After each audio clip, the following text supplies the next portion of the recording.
इंग्लिशमध्ये कम्युनिकेट करताना अंडरस्टँडिंग आणि क्विक रिस्पॉन्डिंग दोन्ही महत्त्वाचं आहे. दुसऱ्यांनी बोललेलं आपल्याला समजतं.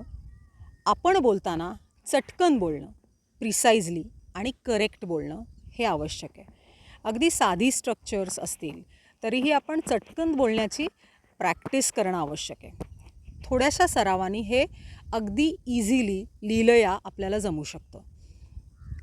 सोपी वाक्य आपण आत्ता बघूया. समजा असं म्हणायचं आहे, पाऊस पडला तर तो येणार नाही. If it rains he will not कम.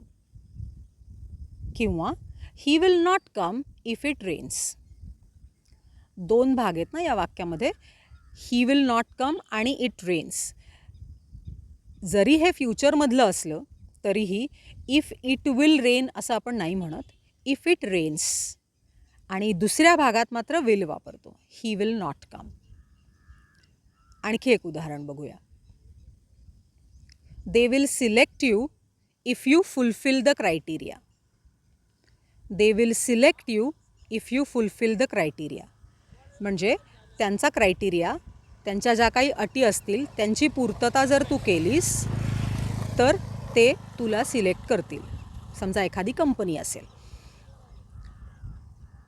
इफच्या ऐवजी आपण आणखी काय वापरू शकतो? In case. They will select you in case you fulfil the criteria. किंवा we will cancel the meeting in case this happens. असं जर झालं तर आपण मीटिंग कॅन्सल करूया.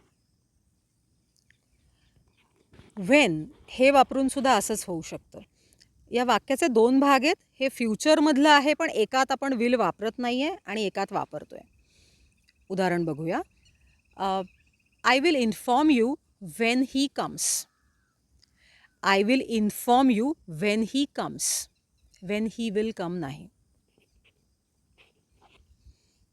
ॲज सून ॲज हे सुद्धा आपण वापरू शकतो.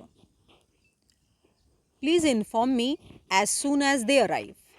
ते आले की लगेच मला कळव. Please inform me as soon as they arrive. Provided that हे पण याच पद्धतीने आपण वापरू शकतो. We will buy the property provided that the title is clear. म्हणजे टायटल क्लिअर असेल तर आपण ही प्रॉपर्टी विकत घेऊया. We will buy this property provided the title is clear.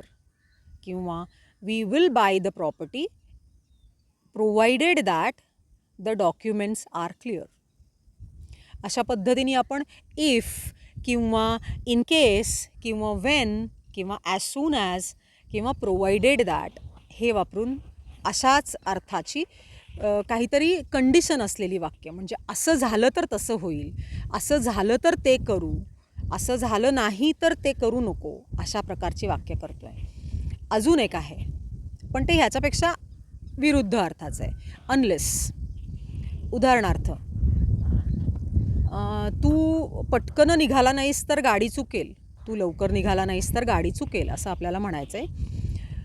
Unless you Hari you will miss the train. Unless you Hari you will miss the train. म्हणजे unless हे if not सारखं वापरलं आहे आपण. तू घाई केली नाहीस तर तुझी गाडी चुकेल.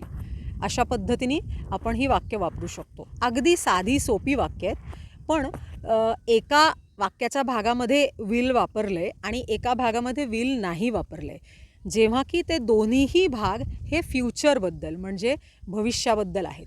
त्यामुळे ही एक छोटीशी चूक टाळून आपण हे अगदी सोप्या प्रकारची वाक्य आपण समजावून घेऊन आपल्या सवयीत आणूया. नुसतं समजून घेणे हे पुरेसं नाही आहे, तर आपल्या सवयीचा भाग, आपल्या सहज बोलण्याचा भाग ते होऊ दे, हा उद्देश आहे. या प्रकारे प्रॅक्टिस करा. आणखी कोणती वाक्य याची प्रॅक्टिस तुम्हाला किंवा याचं अंडरस्टँडिंग तुम्हाला हवं असेल तर ते सांगा. आपण त्या प्रकारची वाक्य पुढच्या वेळेस बघूयात.